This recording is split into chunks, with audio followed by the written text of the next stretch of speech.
आप सभी का स्वागत है सोलो लेवलिंग के बिल्कुल एक नए एपिसोड में। और अगर एक्सप्लेनेशन अच्छी लगती हो तो चैनल को सब्सक्राइब कर देना और वीडियो को लाइक शेयर कर देना। तो लास्ट एपिसोड में हम सभी लोगों ने देखा था कि यहाँ पर थॉमस जिन्वू के लिए कामिश के 2 डैगर लेके आया हुआ होता है और वहाँ पर कोरिया के ऊपर एक एस रैंक का बहुत ही बड़ा गेट ओपन हो जाता है। और अब आगे और एपिसोड की स्टार्टिंग में हमें कोरिया के नॉर्मल सिविलियंस दिखाए जाते हैं जो कि उस गेट को देखकर बहुत ही ज्यादा डर गए होते हैं, क्योंकि उन लोगों ने आज से पहले इतना बड़ा गेट और इतनी ज्यादा माना एनर्जी कभी नहीं देखी होती है। और वो सभी लोग वहां से भाग रहे होते हैं, अपने जान को बचाने के लिए कोरिया को छोड़कर भाग रहे होते हैं। हमें रोड पर चारों तरफ बस गाड़ियां ही दिखाई जाती हैं, जो कि ट्रैफिक यहाँ पर इतना ज्यादा लग चुका होता है क्योंकि वहाँ पर हर एक सिविलियन बस भागकर जाना चाहता है। और गाड़ियों की इतनी भीड़ देखकर तो वहाँ पर बहुत सारे लोग पैदल ही भागने लग जाते हैं। और उस गेट के माना की वजह से पूरा कंट्री वहाँ पर पर्पल कलर का हो जाता है। तभी यहाँ पर हमें जिन्वू के घर का सीन दिखाया जाता है, जहाँ पर कि जिन्हा अपनी मॉम से बोलती है, मॉम हम यहाँ से क्यों नहीं भाग रहे हैं। जिस पे कि उसकी मॉम कहती है, हम यहाँ से भला क्यों भागेंगे, वैसे भी ये जगह वॉर जोन में बदलने वाली है और वैसे भी हमें गवर्नमेंट ने यहाँ से जाने के लिए नहीं बोला है अभी तक। जिसपे कि जिन्हा बहुत ज्यादा गुस्से में आ जाती है और चिल्लाते हुए बोलती है, आपका क्या मतलब है, मैं यहाँ पर ऐसे ही नहीं मरना चाहती हूँ, वैसे भी नेक्स्ट ईयर से मैं कॉलेज में चली जाऊंगी तो मैं अब इतनी बड़ी हो गई हूँ कि मैं अपने लाइफ के बारे में खुद सोच सकती हूँ, मैं अपनी लाइफ इंजॉय करना चाहती हूँ, अभी मेरी उम्र ही क्या है, मैं ऐसे नहीं मर सकती। जिसपे कि वहाँ पर उसकी मॉम कहती है, डोंट वरी, वैसे भी जिन्वू हमें बचा लेगा, जैसे कि उसके डैड ने एक बार हमें बचाया था। और तभी वहां से सीन शिफ्ट होता है, हमें जिन्वू दिखाया जाता है जो कि एक बिल्डिंग के ऊपर बैठकर ये सारे सीन देख रहा होता है और वो मनी मन सोच रहा होता है, इस गेट से तो बहुत ज्यादा ही माना निकल रहा है, साथ ही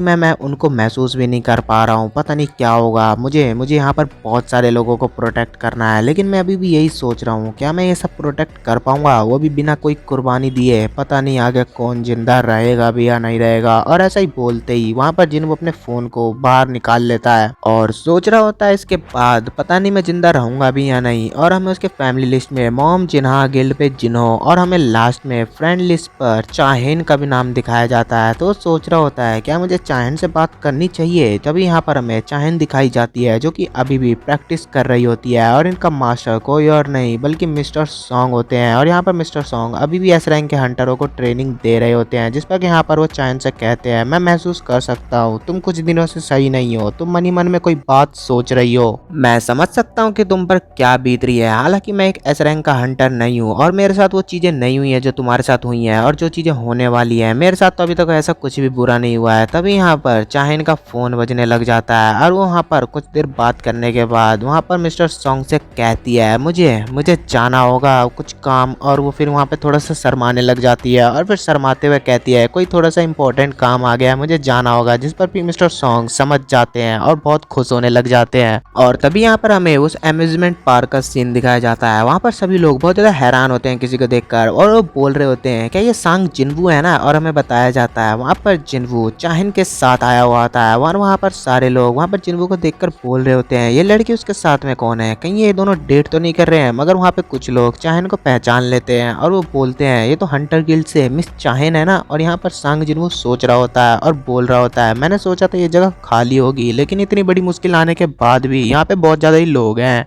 और यहाँ पे मिस चायन अभी भी बहुत ज्यादा शर्मा रही होती है और वो सांग जिन्वू से बोलती है, क्या तुम्हें झूले पसंद है। जिस पर कि जिन्वू बोलता है, नहीं ऐसी बात नहीं है, मैं बस यहाँ पर आना चाहता था। जिस पर कि वहाँ पर चायन बोलती है, मगर मैं ही क्यों, मेरे साथ ही क्यों। जिस पर कि यहाँ पर जिन्वू बोलता है, क्योंकि तुम ही तो हो बस मेरी एक दोस्त। जिस पर कि यहाँ पर चायन को कोई बात समझ नहीं आ रही होती है, वो थोड़ी कंफ्यूज होती है। मगर जिन्वू यहाँ पर बोलता है, क्या तुम भूल गई तुमने उस वहाँ पर कॉन्टिनेंट टेम्पल में क्या कहा था, तुमने आर्किटेक्ट से बोला था कि तुम मेरी दोस्त हो और तुम मेरे को वहां पर बचाने के लिए आई हो। जिस पर कि यहाँ पर चाहेन का फेस बहुत बुरी तरीके से लाल हो जाता है, पहले से कहीं ज्यादा। और वो नीचे देखते हुए कहती है, तुमने वो सारी बातें सुन ली थी मगर तुम तो बेहोश थे ना वहाँ पर। जिस पर कि जिन्वू बोलता है, नहीं ऐसी बात नहीं है, मैं उस समय भी सुन सकता था और हालांकि मेरी सुनने की शक्ति बहुत तेज है। जिस पर कि यहाँ पर चाहेन बोलती है, तो क्या तुम मुझे एक्सप्लेन करोगे उस वहाँ पर टेंजेंट गेट के बारे में, वो डबल लेयर गेट के बारे में, आखिर वो था क्या। इस पे कि जिन्वू बोलता है, हाँ मैं ज़रूर तुम्हें एक्सप्लेन करूंगा जब मुझे खुद भी उसके बारे में पता चल जाएगा। मुझे अभी खुद भी उसके बारे में कुछ ज़्यादा पता नहीं है, मैं अभी खुद भी कंफ्यूज हूँ। जिस पे कि यहाँ पर चाहन हाँ बोलती है और उसे कुछ समझ नहीं आ रहा होता है। साथ ही में वो देखती है वहाँ पर बहुत सारे लोग उनकी फ़ोटो खींचकर उसे हेडलाइन बनाना चाह रहे होते हैं, मगर वहाँ पर बहुत ज़्यादा शैडो होती आर्मी आ जाती है वहाँ पर जिन्वू की, जो कि उन सभी सिविलियंस को रोक रही होती है और यहाँ पर जिन्वू चाहन को प्रोटेक्ट कर रही होती है। जिस पर कि चाहन बोलती है जिन्वू से, क्या तुम्हें सच में लग रहा है इससे लोग रुकेंगे, इससे वो ज्यादा और अट्रैक्ट हो रहे हैं। साथ ही में मनी मन सोच रही होती है, मैं पिछले 2 साल से हंटर हूँ, लेकिन मेरे को आज तक ऐसा कुछ फील नहीं हुआ है जैसा मैं इसके साथ रहकर फील करती हूँ। साथ ही में इसकी बॉडी से जो सेंट आती है, हंटर वाली स्मेल तो बिल्कुल भी नहीं आती है, वो भी मुझे बहुत अच्छी लगती है। और वहीं पर जिन्वू अपने सामने राइड की तरफ इशारा करते हुए कहता है, क्या तुम उस पर चलना चाहती हो। जिस पर कि चायन कहती है, हाँ जरूर मैं चलूंगी। साथ ही में जिन्वू वहाँ पर सारी राइड दिखाने लग जाता है, बोलता है हम इसके बाद इस पे चलेंगे और इसके बाद उस पे। और वहाँ पर चायन बहुत ही ज़्यादा खुश होती है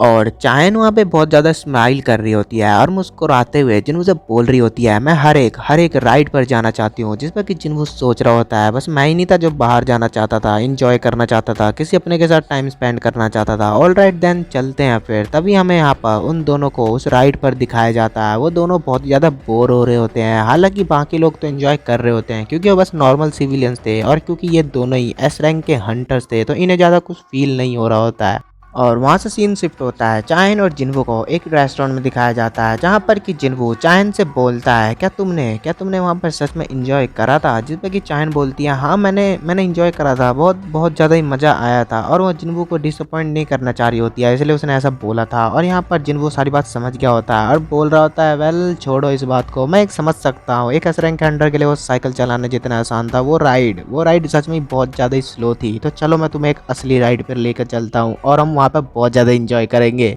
जिस पर कि चाहन थोड़ा सा हैरान हो जाती है और तभी यहाँ पर हमें उन दोनों को बादलों के ऊपर काजल के ऊपर उड़ता हुआ दिखाया जाता है। और यहाँ पर चाहन ये सीन देखकर बहुत ही ज़्यादा खुश हो जाती है और सोच रही होती है, ये ड्रैगन तो सच में बहुत ज़्यादा तेज है और हम तो बहुत ऊंचाई पर आ गए हैं। हालांकि ये सीन सच में ही बहुत ज़्यादा अमेजिंग लग रहा है। मैंने आज से पहले कभी भी बादलों को इतना नज़दीक से नहीं देखा और ये सूरज की रोशनी, ये तो सच में ही बहुत ज़्यादा ब्यूटीफुल है।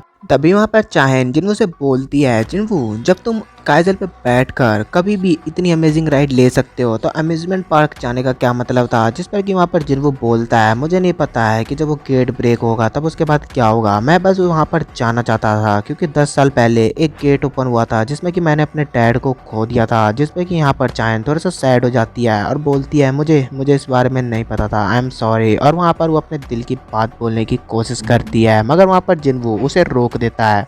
जिन्वू यहाँ पर अपनी बात को कंटिन्यू करते हुए कहता है, मैं तुम्हें इससे भी एक अमेजिंग जगह दिखाना चाहता हूँ। तभी वहाँ पर रात हो जाती है और हमें यहाँ पर जिन्वू और चाहन को एक जंगल के अंदर बैठा हुआ दिखाया जाता है। और यहाँ पर चाहन उस आसमान की तरफ देख रही होती है और वहाँ पर वो टूटे हुए तारे को देखते हुए वहाँ पर जिन्वू के कंधे पर अपना सिर रख देती है। और ये सीन सच में बहुत ही ज़्यादा अमेजिंग लग रहा होता है। तभी यहाँ से हमें उसी गेट का सीन दिखाया जाता है जहाँ पर कि एक हंटर उस गेट को देखकर मन ही मन सोच रहा होता है। तभी वो हंटर वहां पर उस गेट को देखकर बोलता है, तो यही है दुनिया का सबसे बड़ा गेट और मैं इसे देखकर इसी तरीके से बाकी लोगों की तरफ भागने नहीं वाला हूँ। मैं एक बी रैंक का और बी रैंक में भी सबसे ताकतवर हंटर हूँ। तभी यहाँ पर उसे किसी का धक्का लगता है और यहाँ पर वो बंदा कोई और नहीं बल्कि रैकन द बीस्ट मोनार्च होता है। और वो बंदा उसे देखकर कह रहा होता है, क्या बकवास है ये, कौन हो तुम, हाँ तुम आखिर हो कौन और तुमने मुझे इस तरीके से धक्का कैसे मारा। और उसको इस तरीके से चिल्लाते हुए देखकर वहाँ पर सभी लोग उसे और रैकन को देखने लग जाते हैं। और वहाँ के बाकी के लोग रैकन को देखकर सोच रहे होते हैं, कहीं ये कोई मॉन्स्टर तो नहीं है, आसपास कोई टेंजेंट गेट तो ब्रेक नहीं हुआ है। साथ ही में वो सोच रहे होते हैं, ये तो किसी ह्यूमन की तरह लग रहा है, मेरे ख्याल से ये पक्का कोई मतलब हंटर होगा और ये कोई हाई रैंक का हंटर होगा, जरूर ये किसी दूसरी कंट्री से आया होगा क्योंकि यहाँ पर सभी नॉर्मल सिविलियंस तो जा चुके हैं। और यहाँ पर वो बंदा चुप ही नहीं हो रहा होता है और लगातार बस चिल्ला रहा होता है। वो बंदा अभी भी रैकन के ऊपर चिल्ला रहा होता है और उससे बोल रहा होता है, जब गलती तुम्हारी हो और तुमसे किसी को धक्का लगे तो फिर तुम्हें माफ़ी मांगनी चाहिए। साथ ही वो मनी मन सोच रहा होता है, हालांकि मैं बी रैंक का हंटर हूँ लेकिन मैं अब किसी गिल्ड के साथ नहीं हूँ, मैं किसी का गुलाम नहीं हूँ, मैं अपनी मर्जी का मालिक हूँ। और वो रैकन से बोलता है, तुम्हें अपनी गलती पर माफ़ी मांगना सीखना चाहिए, ठीक है ना। तभी हमें यहाँ पर रैकन को दिखाया जाता है, रैकन अपने मुंह को बहुत ही बड़ा कर लेता है और उस हंटर को कच्चा ही चबा जाता है। और ये सीन देखकर वहाँ पर जितने भी हंटर और नॉर्मल सिविलियंस होते हैं बहुत ही ज़्यादा डर रहे होते हैं, कह रहे होते हैं, इसने इसने उसे एक ही बार में खा लिया। और यहाँ पर रैकन थोड़ा सा मुस्कुराते हुए रोर करने लग जाता है और ज़मीन पर स्मैश करता है। और उसकी स्मैश की पावर इतनी ज़्यादा होती है कि उसके इम्पैक्ट से वहाँ पर सभी लोग एक दूसरे की तरफ या फिर दूसरी तरफ उड़कर जा रहे होते हैं। और वहाँ पर सभी लोग दीवार के अगेंस्ट जाकर टकरा जाते हैं। और तभी यहाँ पर रहकर एक दूसरे की चीज़ें उठाकर सबके ऊपर फेंक रहा होता है। और वो एक कार उठाकर एक हंटर के ऊपर फेंक देता है, जिससे कि उस हंटर की वहीं पर मौत हो जाती है। और तभी यहाँ पर रैकन चिल्लाते हुए सभी को बोलता है, तुम मामूली से इंसान हो, मेरी बात ध्यान से सुनो। मैं हूँ द किंग ऑफ बीस्ट। और मैं अब तुम्हारा हंट हर रोज करूंगा। मैं तुम सभी लोगों को बहुत बेरहमी से मारूंगा, समझ गए तुम? और तुम्हारे बस में है तो मुझे रोक कर दिखाओ। और तभी वहाँ से सीन शिफ्ट हो जाता है और हमें चाहन दिखाई जाती है, जो कि अभी भी उसी जंगल में जिन्वू के साथ होती है। और वो वहाँ पर एक पॉन्ड से पानी पी रही होती है। तभी पीछे से जिन्वू आ जाता है और बोलता है, मुझे पास में ही एक होटल पता है, वहाँ पर बहुत ही अच्छा ब्रेकफास्ट बनाया जाता है, तो क्या हमें वहाँ पर चलना चाहिए? जिस पर कि चाहन तैयार हो जाती है और जिन्वू काइसल को बाहर निकाल लेता है, जिस पर कि चाहन बोलती है, मुझे लगा था वो जगह पास में ही है। जिस पे कि जिन्वू बोलता है, हाँ वो जगह पास में ही है, अगर मैं अपनी पूरी स्पीड से दौड़ कर जाऊँ तो मुझे बस 5 मिनट ही लगने वाले हैं। जिस पे कि चाहन बोलती है, क्या इसका क्या मतलब ये कितनी तेज दौड़ता है? तभी यहाँ पर हमें मिस्टर वू दिखाए जाते हैं, जो कि यहाँ पर ये न्यूज़ सुनकर बहुत ज़्यादा ही परेशान होते हैं और कहते हैं, आखिर वहाँ पर कितने मॉन्स्टर्स बाहर निकले हैं? जिस पर कि यहाँ पर वो सेक्रेटरी बोलता है, सर हमें इसके बारे में भी नहीं पता है कि वहाँ पर कितने मॉन्स्टर्स हैं। जिस पर कि यहाँ पर वो बहुत ज़्यादा हैरान हो जाते हैं और बोलते हैं, मगर उस गेट को ब्रेक होने में तो अभी टाइम है ना, आखिर उसमें से कोई मॉन्स्टर कैसे बाहर निकल सकता है? और वो वहाँ पर बहुत ज़्यादा परेशान हो जाता है और कहता है, इस गेट ने कमाफत खड़ी कर रखी थी कि यहाँ पर कोई बीस्ट और आ गया है लोगों को मारने के लिए। काश चेयरमैन अभी यहाँ पर जिंदा होते। साथ ही वो सेक्रेटरी से बोलता है, तुम्हें जिन्वू के बारे में कुछ पता है? जिसपे कि वो बोलता है, सर मुझे माफ करें, जिन्वू की हमें कोई खबर नहीं है। तो जिसपे कि वहाँ पर मिस्टर वू बोलते हैं, अच्छा ठीक है, तो फिर मैं देखता हूँ मैं क्या कर सकता हूँ। मगर तभी वहाँ पर सेक्रेटरी चिल्लाते हुए वहाँ पर मिस्टर वू से कहता है, चेयरमैन हमें एक न्यूज़ मिली है कि वहाँ पर एक हंटर उस बीच से लड़ने के लिए गया है। जिस पर कि यहाँ पर मिस्टर वू कहते हैं, क्या वो कोई नेशनल लेवल का हंटर है? जिस पर कि वो कहता है, नहीं बल्कि जर्मनी का वो वर्ल्ड क्लास हंटर है। और हमें वहाँ पर लेमंड को दिखाया जाता है, जो कि जर्मनी का हंटर होता है। और यहाँ पर वो उस बीच से लड़ने के लिए आया होता है। साथ ही में वो सोच रहा होता है, कहीं मैंने सही डिसीजन तो लिया है ना, कहीं मैं यहीं तो नहीं मर जाऊंगा इससे लड़ते हुए। मगर ये बात सच भी है कि मैं यहीं मर जाऊं, फिर भी मैं पीछे नहीं हटने वाला हूं, क्योंकि मैं कोई मामूली इंसान नहीं हूं, मैं एक हंटर हूं और मैं एक कार की जिंदगी बिल्कुल नहीं जी सकता हूं। तभी यहाँ पर पीछे से थॉमस आंद्रे अपने हाथों से ही उसके सर को पकड़कर पीछे हटाते हुए उससे कहता है, तुम मेरे रास्ते में आ रहे हो, साइड हो जाओ बच्चे। और यहाँ पर हमें तभी सांग जिन्वू और चाहन को दिखाया जाता है, जो कि उस रेस्टोरेंट में पहुंच चुके होते हैं। मगर तभी यहाँ पर उसे मिस्टर वू की कॉल आती है और मिस्टर वू उससे बोलते हैं, मैं तुम्हें कब से कॉल लगाने की कोशिश कर रहा हूँ मगर ये कॉल लग नहीं रही है। जिसमें कि जिन्वू बोलता है, मैं एक जंगल में था, शायद नेटवर्क ना आ रहा हो। जिसमें कि यहाँ पर मिस्टर वू उसे सारी कहानी बता देते हैं। और यहाँ पर जिन्वू उस सारे न्यूज़ को सुनकर बहुत ज़्यादा शॉक हो जाता है और मन ही मन सोच रहा होता है, आखिर एक मामूली सा बीस्ट इतनी तबाही कैसे मचा सकता है। साथ ही में अपने बाकी के शैडो के साथ कॉन्टैक्ट भी नहीं कर पा रहा होता है, जिसपे कि वो और भी ज़्यादा परेशान हो जाता है। उसे कोई बात समझ ही नहीं आ रही होती है। और तभी यहाँ पर जिन्वू चाहन से बोलता है कि कोरिया में लगता है कोई प्रॉब्लम हो गई है। जिसपे कि चाहन बोलती है, क्या कोई गेट ब्रेक हुआ है? जिसपे कि जिन्वू बोलता है, नहीं गेट तो ब्रेक नहीं हुआ है, लेकिन प्रॉब्लम उससे कम भी नहीं है। और साथ ही में वो मिस्टर वू से अभी भी बात कर रहा होता है और उन्हें बोल रहा होता है, मैं अपने शैडो के साथ कांटेक्ट नहीं कर पा रहा हूँ, क्या तुम मेरा एक काम करोगे? मेरा एक काम करो मिस्टर वू, उस बीस्ट के पास जाओ और देखो क्या उसकी सच में कोई शैडो है, और तुम्हें ये चीज़ बड़ी ध्यान से देखनी होगी। और अगर उसकी सच में कोई शैडो है तो पूरे चांसेस है कि कोई कोलोसल बीस्ट उसकी इनविजिबल शैडो के अंदर बैठकर ये सब कुछ कर रहा है। तभी यहाँ पर हमें बीस्ट मोनार्च को दिखाया जाता है, जो कि अपनी पावर को रिलीज कर रहा होता है और उसकी ऑरा सच में बहुत ज़्यादा खतरनाक होती है और उसकी ऑरा को देखकर सब डर भी रहे होते हैं। तभी यहाँ पर लेनर्ड थॉमस से बोलता है, क्या तुम सच में इसे संभाल लोगे ना? और वहाँ पर सभी लोग वहाँ पर थॉमस को देख रहे होते हैं, जिसमें कि थॉमस चिल्लाते हुए कहता है, क्या तुम सब पागल हो गए हो? तुम सभी लोग मामूली सिविलियंस को लेकर जल्दी से कोई सेफ जगह पे चले जाओ, मुझे इस बीस्ट को इसकी औकात दिखानी है। और यहाँ पर तभी हमें वहाँ पर बीस्ट मोनार्च को दिखाया जाता है और ये भी सच में बहुत ज़्यादा ही खतरनाक लग रहा होता है। तभी यहाँ पर थॉमस अपनी पावर को रिलीज करने लगता है और कहता है, इसके जैसे बीस्ट को तो मर जाना चाहिए। और यहाँ पर थॉमस अभी भी बहुत ज्यादा गुस्से में होता है और अपने पावर को रिलीज करते हुए कहता है तुम्हें तुम्हें तो मैं बहुत ही बेरहमी से मारने वाला हूँ। तभी यहाँ पर रैकन भी उसके सामने आ जाता है और वो दोनों अपनी पावर को रिलीज करने लगते हैं और उनकी ऑरा से आसपास की सारी चीजें टूटने फूटने लग जाती हैं। और यहाँ पर बीस्ट मोनार्क सबसे पहला अटैक करता है थॉमस के ऊपर, लेकिन उसके अटैक से थॉमस को कुछ खास फर्क पड़ता नहीं है।